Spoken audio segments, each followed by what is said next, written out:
We've just seen the release of the Global Workplace Happiness Report.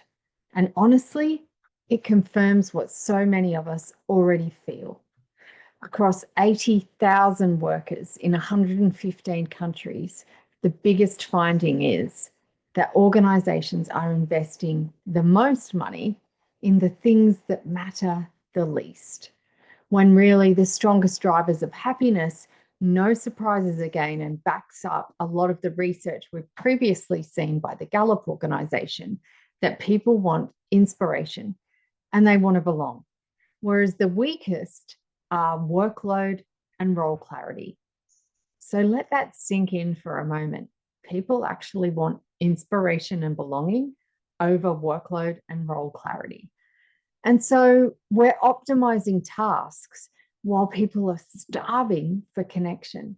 And this is exactly what I see when I'm working with leaders in organizations and their teams every day.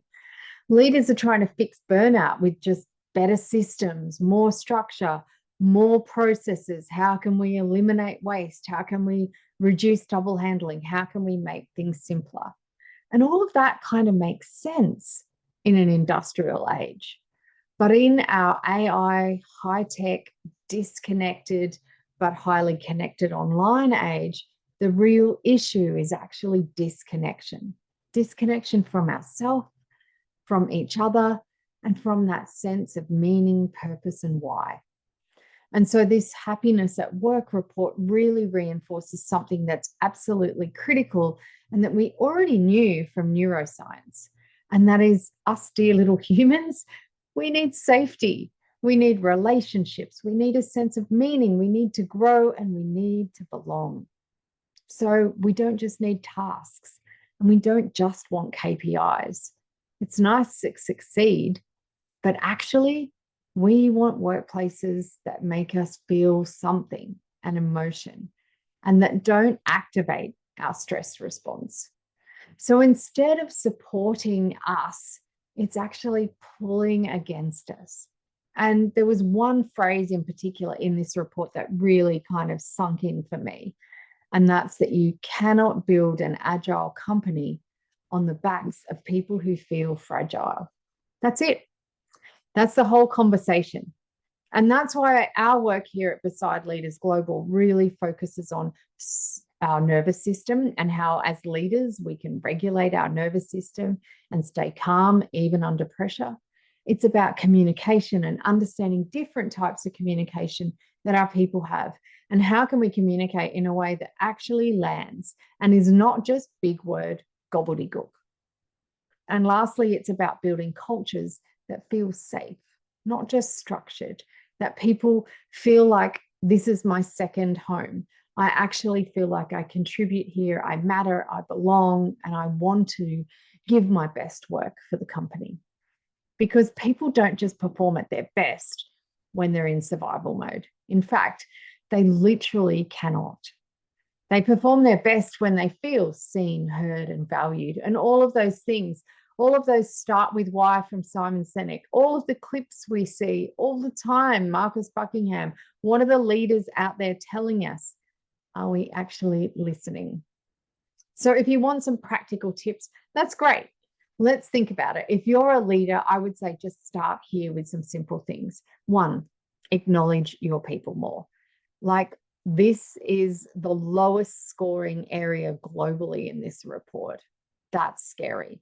And acknowledging your people is free. It's just words. Please use them and use them well. Number two, ask more, tell less.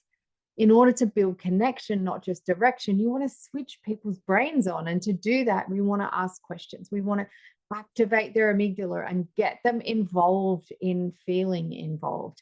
Ask them to use their brain. Ask them for their thoughts. What's their input? How would they approach something? Quite simple, really. Number three, slow down your communication. Your state, your nervous system, and how you come across is going to matter more than your words, because people feel you first. And if you're just running at 100 miles an hour and everything's really busy and you're always talking about them and you're saying quick, quick, quick, and you're scanning through things and you're looking distracted at a device or at your computer, No wonder your people can't follow you. No wonder they don't feel safe. Your state matters. Breathe. Take a moment. Pause. Ask a question and let it land. The fourth thing that we can do as leaders is to create space for more growth. People don't stay where they feel stuck. So they've got to feel safe, and then they've got to be given that space for growth. And in this world of change, it often feels like we're growing all the time. Let's face it. But if the growth is something that they desire, that they've said, that's in their IDP or whatever you call your growth development plan, then maybe, just maybe, you're going to get them to be in a growth state, because they're going to want to be more, do more. They're going to want to achieve. Because right now, we have workplaces that are just productive. And that means production line productive. But this is no longer truly sustainable. The future is not about squeezing and getting more out of people, like you've got that last little bit in the toothpaste tube. This is about creating environments and ecosystems where people can actually thrive, where they feel their contribution, they feel their connection, and they feel worthy, and justly so.